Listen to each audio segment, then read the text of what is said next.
France का chateau दे ब्रिसाक अपनी भव्यता और इतिहास के लिए प्रसिद्ध है, परंतु इसके भीतर छुपा एक ऐसा राज है जो इसे रात में भूतिया बना देता है। यह किला रात के समय सन्नाटे और डरावनी चीखों से गूंज उठता है। इस किले की सबसे डरावनी और रहस्यमयी पहचान है हरे कपड़ों वाली आत्मा। इस कहानी में आपको मिलेगा डर, सस्पेंस और अंत में एक ऐसा चमत्कार जो आपके रोंगटे खड़े कर देगा। कहानी शुरू होती है भारत से फ्रांस घूमने आए एक युवक अर्जुन से। अर्जुन को ऐतिहासिक स्थानों और भूतिया कहानियों में बहुत रुचि थी। शैटो दे ब्रिसाक के बारे में उसने एक ब्लॉग में पढ़ा था कि वहां रात को हरे कपड़ों वाली आत्मा दिखाई देती है। जब अर्जुन किले में पहुंचा तो उसने उसकी भव्यता को निहारा, लेकिन जैसे जैसे शाम ढलने लगी वहां का वातावरण बदलने लगा। हवा में अजीब सी ठंडक और एक असामान्य सन्नाटा फैल गया। गाइड ने अर्जुन को चेतावनी दी, रात को यहां मत रुकना। इस किले में जो दिखता है वो हकीकत से परे है। पर अर्जुन को कहां डर लगने वाला था। उसने फैसला किया कि वो रात को किले में ही रुकेगा और हरे कपड़ों वाली आत्मा की सच्चाई का पता लगाएगा। रात के पहले पहर में अर्जुन किले के गलियारों में घूम रहा था।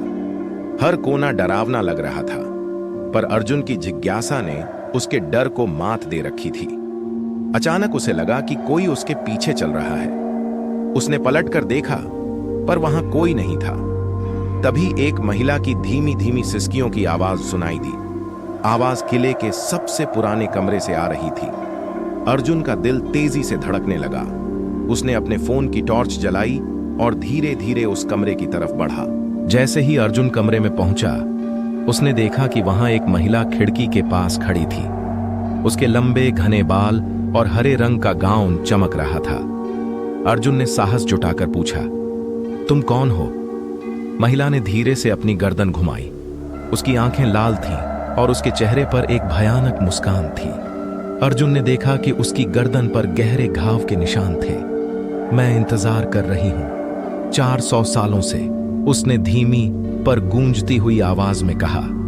अर्जुन का शरीर कांप उठा। वो समझ गया कि यही हरे कपड़ों वाली आत्मा है। महिला ने अर्जुन को अपनी कहानी सुनानी शुरू की। उसका नाम चार्लोट था। वो 16वीं सदी में इस किले की रानी थी, लेकिन उसकी जिंदगी में एक खतरनाक मोड़ तब आया जब उसे पता चला कि उसका पति जैक्स उसे धोखा दे रहा था।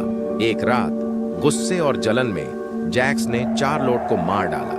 उसने उसकी गर्दन पर वार किया और उसकी लाश को किले के तहखाने में छुपा दिया। पर चार्लोट की आत्मा कभी मुक्त नहीं हो पाई। मैं हर उस इंसान को सजा देती हूं जो मेरे इस किले में रात गुजारने आता है, उसने कहा। अर्जुन अब तक डर के मारे अपनी जगह जड़ हो चुका था, लेकिन तभी चार्लोट ने उसकी तरफ इशारा करते हुए कहा, अब तुम्हारी बारी है। अर्जुन को लगा कि उसका अंत करीब है, लेकिन तभी उसे याद आया कि गाइड ने बताया था कि इस किले के तहखाने में चार्लोट की आत्मा को मुक्त करने का एक तरीका छुपा है। अर्जुन ने हिम्मत जुटाई और तेजी से तहखाने की तरफ भागा। चार्लोट की आत्मा चीखती हुई उसके पीछे पीछे दौड़ी। तहखाने में अंधेरा और सन्नाटा था। अर्जुन ने देखा कि दीवारों पर पुराने चित्र और शिलालेख बने हुए थे। तभी उसे एक दीवार पर कुछ चमकती हुई आकृति दिखाई दी। वो एक पुराने मंत्र का शिलालेख था। अर्जुन ने शिलालेख पर हाथ रखा और मंत्र पढ़ना शुरू किया। जैसे ही अर्जुन ने मंत्र पढ़ा, किले में तेज रोशनी फैल गई। चार्लोट की आत्मा जोर से चीखने लगी। उसकी चीखों से ऐसा लग रहा था कि पूरा किला हिल जाएगा, लेकिन अचानक सब शांत हो गया। चार्लोट की आत्मा ने अर्जुन को धन्यवाद दिया। उसकी लाल आंखें अब शांत और उसकी मुस्कान दयालु हो गई थी। उसने कहा, तुमने मुझे मेरे दर्द और बदले की भावना से मुक्त किया। अब मैं इस किले को छोड़कर जा रही हूं। चार्लोट की आत्मा ने अर्जुन को एक रहस्यमयी किताब सौंपी। उसने कहा, इसमें छुपे हैं दुनिया के सबसे बड़े रहस्य। इसका सही उपयोग करना। अर्जुन ने किताब को संभाल कर रखा और बाहर की तरफ भागा।